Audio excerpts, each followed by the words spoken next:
Well, Bridgeport is safer today than it's been in about 40 years. Today we're announcing additional initiatives that will keep our citizens even safer than we have. We're adding additional targeted patrols to public housing complexes and in our neighborhoods. We're adding more technology. We're expanding our Safe Corridors initiative that's been very successful and keeps our kids safe going to and from school, and also gives the police department additional valuable resources. We're continuing to crack down on illegal guns and gangs. When compared to other cities in New England, Bridgeport has had the sharpest decline of crime over the last decade or so. That includes New Haven, Stamford, Worcester, Providence, Springfield, and Hartford. We're very proud of the accomplishments we've made, but we know we have to go even further.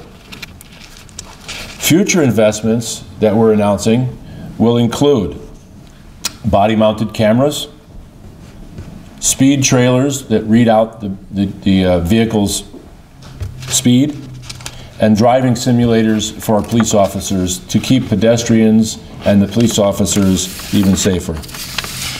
Since I took office, the police department's crime reduction strategy has led to a 30% reduction in overall crime. We can see the reduction in crime through statistics, but more importantly, we can see this as I walk around the city with my children. I see children playing in parks. I see children walking to and from school and to the grocery store with their parents, feeling safe. We can make them feel even safer, but we've done a good job, and we need to figure out what's been working and re-emphasize those tactics. I want kids and parents to feel safe whether they're walking on East Main Street or Main Street. We're here today to announce some very exciting new initiatives to ensure that people will feel safer in Bridgeport and be safer. We are starting 7-day-a-week walking beats in housing projects and in neighborhoods. I'll ask Chief Gaudet and George Garcia to talk about how that new technology that we'll be adding and how those new walking beats will keep us safer in just a minute.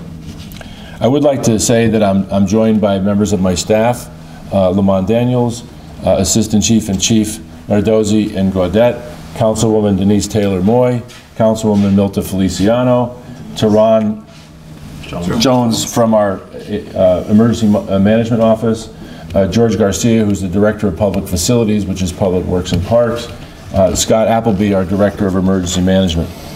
I'd like to thank them all for coming here because one of the things that you'll see about Bridgeport's approach is it's very much a team effort. This is not something that I achieve on my own or the chief achieves on his own. This has to have the city council's backing, this has to have Public Works backing, and most importantly, it has to have our neighbors and our parents backing. So by working together and working hard and investing, we have reduced crime and we know how to reduce it further. We've done this through a very aggressive focus on violence and gang-related activity. We did it through smart, data-driven policing, so that every day we have feedback from the officers and the school security guards who now report to the police department where activity may be, where we need to deploy resources, and the chief is able to allow his men and women in the field to change resource deploying based on that information that we're given through the neighborhoods and through the police officers in the field. This is the kind of nimble flexibility that we haven't had in the past, and the chief's done a good job of putting that into practice with his ComStat program. So today, we're investing in technology. We're investing in more security cameras. We're investing in putting more cops on the street. We'll be hiring, we've just completed our interviews on 800 candidates for police officer, and I know we're all excited about how that will improve the diversity of the police department and improve the ability to fight crime by putting more cops on the street. 100 of those 800 will be hired by the city of Bridgeport, and 40 in the first class, which will be happening in just the next few months. Additionally, the city knows, we know in the city of Bridgeport that summer jobs are important. We've got 650 summer jobs, and I'll let you know that in the next several weeks, we'll be announcing even more additional summer jobs, which we think will help many of our families stabilize over the summer and our children stay out of temptation. So, we're putting more cops on the street, and we're going to have a more diverse police department. We're investing in technology, we're investing in our citizens. We've had a major drop in crime. We need to keep that going in the right direction this summer, and we need to further reduce crime and make our people feel even safer than they are. With that, I'm going to introduce Chief Gaudette, to be followed by George Garcia. Chief? Thank you, Mayor. Good morning, everyone. We're thrilled today to announce that with the Mayor's approval, we'll be adding 8 more police officers and a supervisor to work in and around the properties of Park City communities, effective immediately. They'll be working late into the evening, and they'll be supervised by a sergeant, and they'll be working 7 days a week in our communities, and mostly on foot. People have called for walking beats, and we hear them, and we'll be able to deploy these officers on foot in the Park City communities properties. Community policing is all about relationships with the community. It's all about getting our police officers having non-confrontational contacts in our community, and we appreciate the opportunity that the Mayor's given us to have those kinds of contacts throughout the summer. We have modeled this effort on a program that we did 2 years ago, 2 summers ago, in the BHA properties, and it was very successful. We had an excellent summer, and we're hopeful that by again implementing the strategy with walking beats and supervision, 7 days a week in our Park City community properties, that we'll see another successful summer. So very thrilled to be able to announce this, and I appreciate the Mayor's efforts on our behalf. And also, the technology, we've had tremendous results with cameras by going back to videos, to be able to secure videos of crimes and very terrible crimes. And our detectives have received specialized training from the FBI, and they've utilized that training to solve some very, very tough cases. And you've seen them in the recent past. And we will continue to invest in our officers and in the technology that helps to provide answers to victims of crime and to bring justice to the perpetrators of crime. So I'm really happy to be here today. Thrilled to announce that we're going to have the walk-in details and the expansion of our technology. And I guess we can take questions later. Thank you. Yeah, I think the Chief hit a very important point. We've been listening to the community. We've been on several anti-violence marches, and what the community has asked for is more police presence on the street with walking tours and more cameras. And in addition to that, there's other things we've mentioned today, but those are really the 2 primary investments that we're making on behalf of what we've heard from the community. George Garcia is going to fill in a little of the details on that. George? Thank you, Mayor. So currently, we're in the process of expanding our safe corridors. Our safe corridors currently are operational around our high schools, and we see a tremendous value. But it can't happen just with one department. One of the great things that's happening here in the city is that we're really tearing down the walls, and it's an interdepartmental type approach. We're making sure that everyone that has a expertise in any field, we're utilizing that, and the Safe Quarters is a perfect example of that. Currently, we're under design for Safe Quarters program throughout the whole entire city for all the schools, and that'll happen in a priority process. So we're not going to roll out Safe Quarters to every school immediately, but the process is underway, and we're currently have our engineers in. We're working on designing those, and you'll start to see new Safe Corridors open up this school year, and will continue on into the future. Any questions? Mike, you want to start?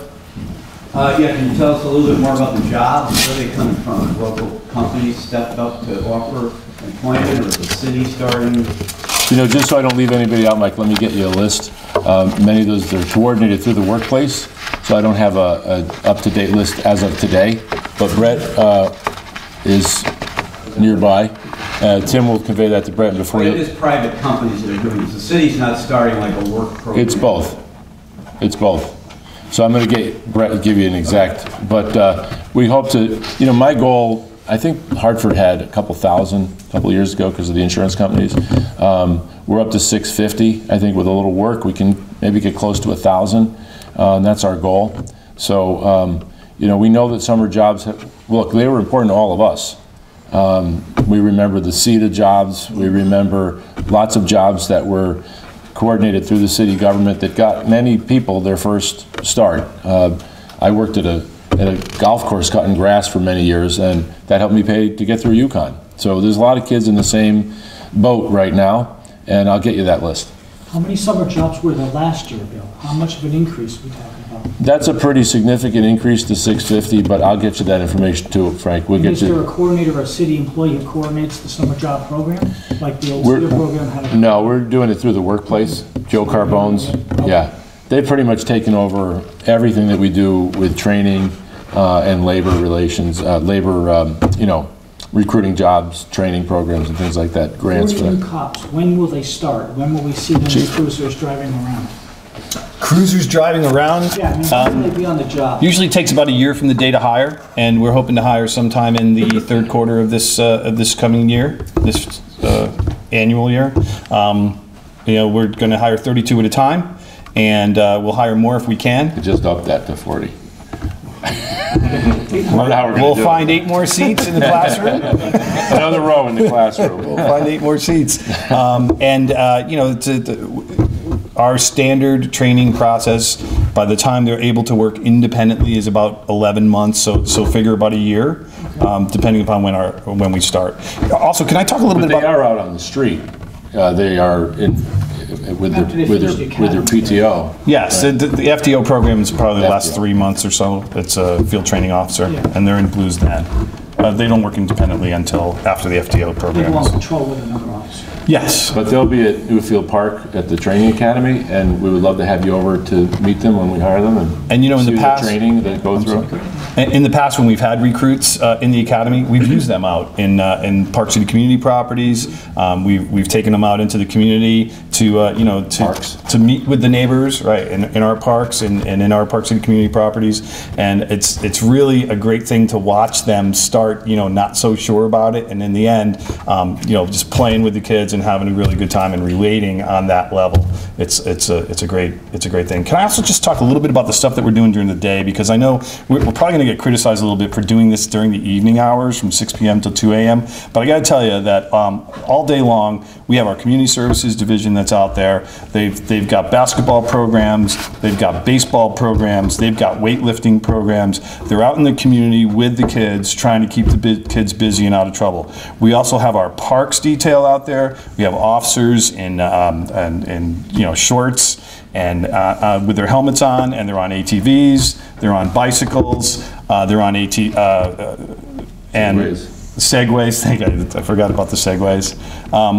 We have a presence on Pleasure Beach 7 days a week with the Bridgeport Police Department. Our traffic division is out there every day doing traffic calming initiatives. So there's a lot of stuff that's going on during the day in our community with the Bridgeport Police Department. And so we feel that putting these walking details during the evening is actually going to supplement the needs. We're trying to put the police officers where the people are, when the people are there, when they're most needed. That's our strategy. Okay? So thank you. So these new officers, just making sure these new officers in the community housing areas are 6 p.m. to 2 a.m. you said? That's right. 7 days a week? Yes. 365? Okay. Right. What's the capacity of the Bridgeport Police Department now? Are you guys up to full strength, or are you guys? We are not up to full strength, and that's why we're doing our recruiting. We're in the process of hiring our first class of 40, and we hope to hire 2 more classes after that. Up to 100 officers off this list, I hope. Frank, Steve, any questions? I do. I want to ask George, the Safe Quarters program, I just thought that was some kind of a chaperoning thing. You're talking about hardware and infrastructure. What's involved? There's a couple different layers to Safe Corridors. It starts with the crossing guard. It's police patrol, part of that, you know, in the beginning of the school day, at the end of the school day. And then we have walkways that are designated with a sign, Safe Corridors. And then we have cameras as another layer. So it's a layered approach to the approach to school for children. Okay. The cameras are monitored during the whole entire day, but they record 24 hours a day. So if there's an incident, we have several layers that we can put into practice to make sure our kids are safe. So the expenses for cameras, because the Yes. rest is people, and you can do that. Yes. What's it going to cost? People don't work for free, though. What will it cost to expand the safe quarters program? Not yet. So we're still in the development. We're in the design phase right now. We've got several schools already designed. We will be going out to get a better understanding of the costs. But you know, we've been utilizing different grants to get there. You know, working with different agencies. So you know, we feel that we'll be able to roll this out and get all our schools covered. Can I talk a little bit about safe corridors too? Yes. You know, one of the most important parts of safe corridors is the community. And our officers are out walking throughout these safe corridors, speaking with store owners, speaking with residents, because you know they can be our eyes and our ears as well throughout these safe corridors. So I think it starts with the volunteers, and then the police officers and security guards, and then certainly that extra layer of technology with the cameras helps tremendously. And we've been able to utilize those cameras in the past with some of the complaints that have come through the school system. So, but I think most importantly, Safe Corridors starts with the community, and we need more volunteers. So, and we'll be out knocking on doors, and hopefully people will respond. In regards to the body cameras that the officers are going to be getting, where's the funding coming from that? Through grants, or is it coming out of the city budget? So we're actually looking at a couple of different funding sources. We recently applied for a COPS technology grant with the city of Stamford. We partnered with the city of Stamford Police Department. Lieutenant Tom Scanlon and Chief John Fontenot contacted us, and with the mayor's approval, we were able to complete a grant request for, I think it's over 700 body cameras. We thought it might get their attention a little bit if we came together. And They're working on our leaky roof right now. so we thought it would be to our advantage to make the request as one department and as opposed to two. And we're also looking for other funding sources, including our JAG grant and city funds. Yeah, the body camera is very fluid right now. The legislature's bill just passed last night. We haven't had even a chance to read it, so we'll be looking at that. But I want to thank the council members who are here, because they just passed a budget that includes a lot of these things, and they do serve for no money. So I want to thank them both for helping get the budget through. And I'd like to thank the legislature, who with their property tax reform effort and their sales tax revenue diversion to cities have just given all cities a much more stable finance situation to deal with, to be able to handle these kinds of issues. Many of the suburban towns don't realize what the cities are up against, and the legislature this year did. And we really want to thank them. That's going to help us out a great deal. Thanks, everybody. Thank you. Thanks again. Appreciate it.